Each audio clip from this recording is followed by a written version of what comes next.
मुझे लगता है ये कल्पना करना ही बेहद रोमांचक है कि आज हम जो कुछ भी हैं, हमारी जो भी पहचान है, उसका निर्माण हमारे जन्म से कई महीने पहले ही शुरू हो गया था। एकदम सही कहा। और मतलब अगर हम इसे और गहराई से देखें तो इस निर्माण में उन पूर्वजों का भी हाथ है जो सदियों पहले इस दुनिया में थे। हाँ, और इसी विषय पर आज हम गहराई से चर्चा करने वाले हैं। इस विस्तृत चर्चा में सभी सुनने वालों का स्वागत है। बिल्कुल। आज हमारी इस गहराई से चर्चा का विषय है बाल विकास की अवस्थाएं और आनुवांशिकता तथा वातावरण। मेरा मानना है कि इंसान के जन्म से लेकर उसके संपूर्ण विकास तक की यात्रा को समझना एक बहुत ही बेहतरीन अनुभव होने वाला है। हमारा मिशन आज यही है। हम हमारे पास मौजूद स्रोत सामग्री को बिल्कुल क्रमानुसार डिकोड करेंगे और मानव जीवन की इस अद्भुत यात्रा के हर एक चरण को गहराई से समझेंगे। इस विषय की शुरुआत करने से पहले कृपया इस वीडियो को लाइक करें। मैं इस विज्ञान और मनोविज्ञान की गहराई में जाने के लिए पूरी तरह तैयार हूँ। मुझे बस स्रोत सामग्री की पहली पंक्ति के बारे में जानना है। तो हम इस विकास यात्रा की बिल्कुल शुरुआती अवस्था से आरंभ करते हैं। इसे प्रसव पूर्व अवस्था या प्रीनेटल स्टेज कहा जाता है। मतलब ये जन्म से पहले का समय है? हाँ, बिल्कुल। स्रोत सामग्री के अनुसार यह अवस्था पूरे 9 महीने या 280 दिन की होती है। 280 दिन का यह समय काफी लंबा होता है। एकदम। और यहाँ जो सबसे महत्वपूर्ण तथ्य सामने आता है वह यह है कि विकास की यह प्रक्रिया बच्चे के जन्म के दिन से शुरू नहीं होती है। हाँ, ये माता के गर्भाधान यानी कंसेप्शन के ठीक उसी पल से आरंभ हो जाती है। सही कहा। जन्म लेने से पहले ही एक संपूर्ण जीवन 280 दिनों तक अपनी नींव तैयार कर रहा होता है। ये सोचना ही अपने आप में अद्भुत है कि दुनिया के सामने आने से पहले ही एक जीव का विकास इतने लंबे समय तक एक सुरक्षित परिवेश में चलता रहता है। विकास की असली शुरुआत जन्म नहीं बल्कि गर्भाधान है। बिल्कुल। और प्रसव पूर्व अवस्था के बाद हम जीवन की उस अवस्था में प्रवेश करते हैं जिसे दुनिया देखती है। ये है शैशवावस्था या इन्फेंसी स्टेज, जो जन्म से लेकर 5 वर्ष की आयु तक चलती है। जन्म से लेकर 5 वर्ष तक। इस दौरान तो बच्चे पूरी तरह दूसरों पर निर्भर होते हैं। यही इस अवस्था की सबसे बुनियादी विशेषता है। शिशु पूर्ण रूप से माता पिता पर निर्भर रहता है। इंसान के बच्चे बाकी जानवरों की तुलना में बहुत अधिक असहाय पैदा होते हैं। हाँ, उनका अपना कोई स्वतंत्र अस्तित्व या क्षमता नहीं होती है। और इसी वजह से इस समय शिशु का व्यवहार पूरी तरह से उसकी मूल प्रवृत्तियों पर आधारित होता है। मतलब उसे भूख लगती है तो वो रोता है, उसे नींद आती है तो वो सो जाता है। ये पूर्ण निर्भरता और मूल प्रवृत्तियों पर आधारित व्यवहार बिल्कुल तार्किक जान पड़ता है। एक नवजात शिशु के पास अपनी बुनियादी जरूरतें पूरी करवाने के अलावा कोई और साधन नहीं होता। एकदम सही। ये बिना किसी सोच विचार के केवल प्राकृतिक वृत्ति के आधार पर होता है। ये प्रकृति का अपना सुरक्षा तंत्र है। इसी अवस्था के बारे में स्रोत में आगे बढ़ते हुए हमें कुछ और बहुत ही दिलचस्प विशेषताएं देखने को मिलती हैं। इस उम्र में जिज्ञासा यानी क्यूरियोसिटी बहुत अधिक होती है। हाँ, हर नई चीज, हर नई आवाज शिशु के लिए एक चमत्कार जैसी होती है। बिल्कुल।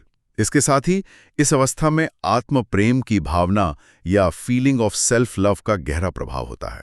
मतलब शिशु का पूरा ब्रह्मांड केवल खुद तक सीमित होता है। हाँ, क्योंकि उसका मस्तिष्क अभी इस काबिल नहीं हुआ है कि वो दूसरों के नजरिए को समझ सके।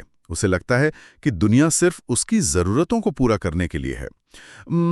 इसी व्यवहार के कारण इसे खिलौने की आयु या टॉय एज भी कहा जाता है। ये आत्म प्रेम और खिलौने की आयु वाली बात छोटे बच्चों के व्यवहार को बहुत स्पष्ट कर देती है। जब एक बच्चा अपना खिलौना किसी और को देने से मना करता है तो वो स्वार्थी नहीं हो रहा होता है। सही बात है। वो बस आत्म प्रेम की अवस्था में है, जहां उसका खिलौना उसकी अपनी दुनिया का सबसे अहम हिस्सा है। ये समझना बहुत जरूरी है। और सीखने की प्रक्रिया के मामले में 5 वर्ष तक का बच्चा मुख्य रूप से अनुकरण यानी इमिटेशन के माध्यम से सीखता है। स्रोत में इसे समझाने के लिए एक दर्पण या शीशे की एनालॉजी दी गई है। एक दर्पण की तरह।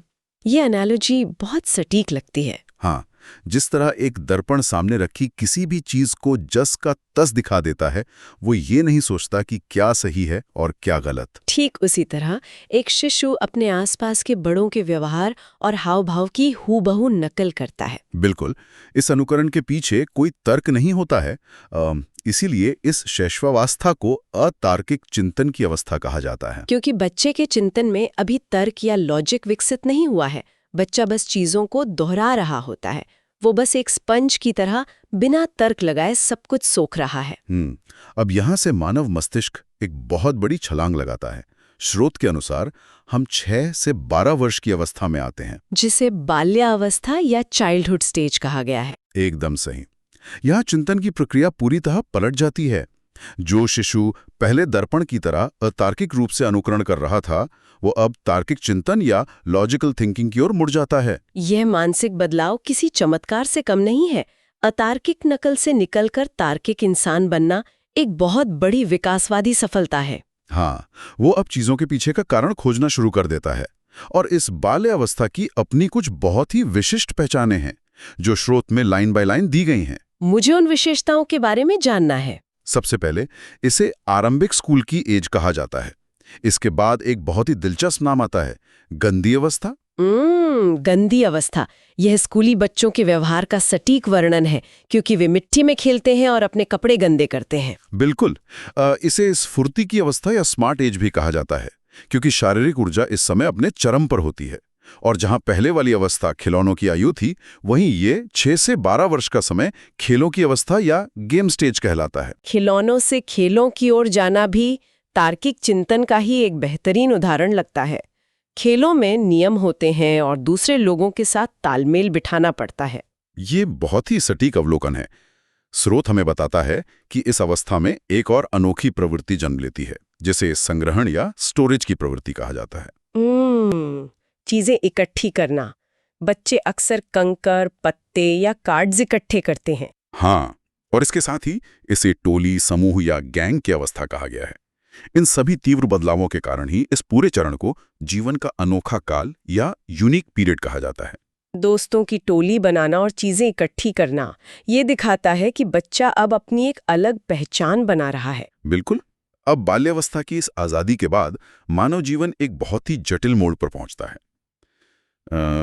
ये है किशोरावस्था या एडोलेसेंस, जो 12 या 13 वर्ष से शुरू होकर 18 वर्ष तक चलती है। ये समय काफी संवेदनशील होता है। बहुत ज्यादा। स्रोत की अगली पंक्ति कहती है कि ये जीवन का सबसे कठिन काल है। इस कठिन काल को परिभाषित करने के लिए संघर्ष, तनाव, आंधी तूफान और उलझन जैसे शब्दों का प्रयोग किया गया है। संघर्ष और आंधी तूफान जैसे शब्द उस उम्र की मानसिक उथल-पुथल को बहुत गहराई से दर्शाते हैं। इसका कारण वे तीव्र बदलाव हैं जो शरीर के भीतर भूचाल ला देते हैं। शरीर वयस्क हो रहा है, लेकिन अनुभव अभी भी बच्चों वाले हैं। एक किशोर खुद को न तो बच्चा समझ पाता है और न ही समाज उसे पूरी तरह वयस्क मानता है। यह तनावपूर्ण स्थिति है। और इसी उलझन के बीच कुछ नई भावनाएं भी उभरती हैं। इस अवस्था में विषमलिंगी आकर्षण या हेट्रोसेक्सुअल अट्रैक्शन विकसित होता है। ये एक बहुत बड़ा बदलाव है। हाँ, लेकिन यहाँ स्रोत में एक बहुत ही बड़ा विरोधाभास देखने को मिलता है। जिस अवस्था को अभी सबसे कठिन काल कहा गया था, उसी अवस्था को स्वर्ण काल या गोल्डन एज भी कहा जाता है। ये विरोधाभास मुझे बहुत हैरान करता है कि जो सबसे कठिन काल है, वही स्वर्ण काल भी है। ये तनावपूर्ण इसलिए है क्योंकि बदलाव बहुत तेज हैं, लेकिन ये स्वर्णकाल इसलिए है क्योंकि इसी समय इंसान की ऊर्जा और उसके सपने अपनी सबसे सुनहरी स्थिति में होते हैं। ये मानव प्रकृति की सुंदरता है कि जीवन का सबसे बड़ा तूफान और जीवन का सबसे सुनहरा समय एक साथ चल रहे होते हैं। एकदम। इस अवस्था में वीर पूजा या हीरो वर्शिप की भावना भी बहुत प्रबल होती है। बच्चे किसी को अपना आदर्श मानकर उसकी पूजा की हद तक प्रशंसा करते हैं। हाँ, वे पूरी तरह उस आदर्श के जैसा बनना चाहते हैं। और संज्ञानात्मक स्तर पर बच्चे अमूर्त चिंतन यानी एब्स्ट्रैक्ट थिंकिंग की क्षमता हासिल कर लेते हैं। बाल्यावस्था का तार्किक चिंतन उन चीजों तक सीमित था जो सामने दिख रही हैं। लेकिन अब वे न्याय, स्वतंत्रता और भविष्य जैसी अमूर्त अवधारणाओं पर विचार कर सकते हैं। अमूर्त चिंतन की ये क्षमता हमें सही मायनों में एक पूर्ण विकसित इंसान बनाती है। बिल्कुल सही कहा। इन सभी अवस्थाओं से गुजरने के बाद स्रोत सामग्री हमें एक नए विषय पर ले जाती है। ये विषय है आनुवांशिकता या वंशानुक्रम, जिसे हेरिडिटी कहते हैं, और वातावरण यानी एनवायरनमेंट। ये जानना बहुत जरूरी है कि विकास के पीछे कौन सी अदृश्य शक्ति काम कर रही है। हाँ, आनुवांशिकता की पंक्ति बताती है कि जब आनुवांशिक गुण यानी जीन्स एक पीढ़ी से दूसरी पीढ़ी में ट्रांसफर होते हैं तो उसे आनुवांशिकता कहते हैं। जैसे कि हमारी आंखों का रंग और नाक की बनावट। सिर्फ शारीरिक बनावट ही नहीं, स्रोत स्पष्ट करता है कि हमारा रंग, चिंतन, लंबाई और बुद्धि आदि भी आनुवांशिकता के जरिए ट्रांसफर होते हैं। ये तथ्य बहुत ही प्रभावशाली है कि चिंतन और बुद्धि जैसी अमूर्त चीजें भी आनुवांशिकता के रास्ते हमारी रगों में पहुंचती हैं। बिल्कुल। और इसके ठीक बाद वातावरण की बारी आती है। वातावरण का अर्थ है हमारे चारों तरफ का माहौल, जैसे घर, स्कूल, परिवार, पड़ोसी और भोजन आदि। मतलब जो कुछ भी हमें जन्म के बाद बाहर से मिल रहा है वो वातावरण है। एकदम सही। और स्रोत सामग्री में एक बहुत ही महत्वपूर्ण सूत्र दिया गया है। मानव विकास में दोनों का योगदान है। विकास या डेवलपमेंट बराबर है हेरिडिटी और एनवायरनमेंट की संयोजन के। यह सूत्र इस बात को स्थापित करता है कि दोनों में से किसी एक की भी कमी विकास को रोक देगी। हाँ, अब इस धारणा को समझने के लिए स्रोत में अलग अलग विद्वानों की परिभाषाएं लाइन बाय लाइन दी गई हैं। सबसे पहले डगलस और हॉलैंड की परिभाषा है। उनकी परिभाषा क्या कहती है? उनके अनुसार माता पिता और पूर्वजों से अर्जित रचनाएं, भौतिक विशेषताएं और क्षमताएं ही आनुवांशिकता हैं। इन्होंने पूर्वजों को भी इसमें शामिल किया है। हाँ, फिर रूथ बेनेडिक्ट की परिभाषा है माता पिता से संतान को हस्तांतरित होने वाले गुण।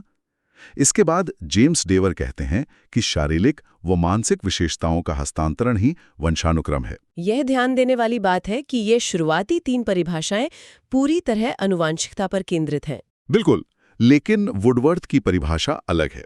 वुडवर्थ के अनुसार वे बाह्य तत्व जिन्होंने जीवन आरंभ होने से व्यक्ति को प्रभावित किया है, वे वातावरण है। हाँ, वुडवर्थ साफ तौर पर वातावरण के बाह्य तत्वों पर जोर देते हैं। परिभाषाओं के बाद स्रोत सामग्री हमें लिंग निर्धारण या सेक्स डिटर्मिनेशन के बारे में बताती है। ये जीव विज्ञान का एक बहुत ही दिलचस्प पहलू है। स्रोत के अनुसार हमारे शरीर में 2 तरह के सेक्स क्रोमोसोम्स होते हैं, X और Y। और इनकी कुल संख्या के बारे में भी जानकारी दी गई होगी। हाँ, कुल क्रोमोसोम्स की संख्या 46 होती है, जो 23 जोड़ों के रूप में काम करते हैं।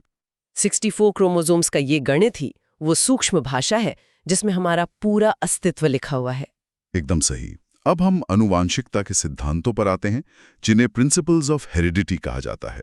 पहला है प्रत्यागमन का सिद्धांत या प्रिंसिपल ऑफ रिग्रेशन। प्रत्यागमन का सिद्धांत। इसका अर्थ है विपरीत गुणों का उत्पन्न होना, जैसे तेज बुद्धि वाले माता पिता के कम बुद्धि वाले बच्चे या कम बुद्धि वालों के तेज बुद्धि वाले बच्चे। यह सिद्धांत यह समझाता है कि प्रकृति कभी भी एक मशीन की तरह काम नहीं करती जो बिल्कुल एक जैसी कॉपी बनाए। विपरीत गुणों का आना ही विविधता लाता है। बिल्कुल। दूसरा सिद्धांत है गाल्टन का सिद्धांत, जिसे बायोमेट्री थ्योरी भी कहते हैं। इसमें गुण केवल माता पिता से नहीं बल्कि पिछली पीढ़ी जैसे दादा दादी से ट्रांसफर होते हैं। ये बात डगलस और हॉलैंड की परिभाषा से पूरी तरह मेल खाती है, जहां उन्होंने पूर्वजों के प्रभाव की बात की थी। एकदम सटीक जोड़ बैठाया आपने।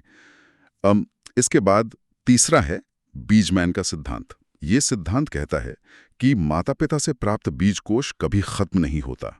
ये एक पीढ़ी से दूसरी पीढ़ी में निरंतर चलता रहता है। ये सोचकर ही हैरानी होती है कि हमारे भीतर एक ऐसा बीजकोश मौजूद है जो कभी खत्म नहीं होता। हाँ, ये एक निरंतर प्रक्रिया है। और अंत में स्रोत सामग्री ग्रेगर मेंडल के बारे में बताती है। मेंडल को आनुवांशिकता का जनक कहा जाता है। ग्रेगर मेंडल का नाम तो विज्ञान में बहुत प्रसिद्ध है। उन्होंने मटर के दानों पर प्रयोग करके ये सभी नियम निर्धारित किए थे। ये सच में एक विडंबना और खूबसूरती है कि मटर के दानों से शुरू हुआ ये विज्ञान आज हमारे जीवन को समझने का सबसे बड़ा आधार है। बिल्कुल। तो हमारी ये यात्रा बहुत ही व्यापक रही है। 280 दिन के गर्भाधान से लेकर किशोरावस्था के अमूर्त चिंतन तक, और फिर आनुवांशिकता और वातावरण के तालमेल को हमने संक्षेप में समझाए। इस क्रमानुसार चर्चा ने यह स्पष्ट कर दिया है कि हमारा हर एक व्यवहार किसी न किसी गहरे मनोवैज्ञानिक या जैविक कारण से जुड़ा हुआ है। एकदम सही। अब इस चर्चा को समाप्त करने से पहले स्रोत सामग्री के बीजमैन के सिद्धांत पर एक गहरा विचार सामने आता है। वो निरंतर चलने वाले बीज कोश वाला सिद्धांत। हाँ, ये सोचना बेहद रोमांचक है कि हमारे भीतर एक ऐसा बीज कोश मौजूद है जो कभी खत्म नहीं होता, जिसका मतलब है कि जीव विज्ञान के नजरिए से हमारे पूर्वजों का एक हिस्सा हमारे अंदर आज भी जीवित है और पीढ़ियों तक निरंतर चलता रहेगा। हम अपने अतीत और भविष्य को जोड़ने वाले एक बहुत ही महत्वपूर्ण कड़ी हैं। बिल्कुल। और इसी विचार के साथ हम अपनी आज की इस विस्तृत चर्चा का समापन करते हैं।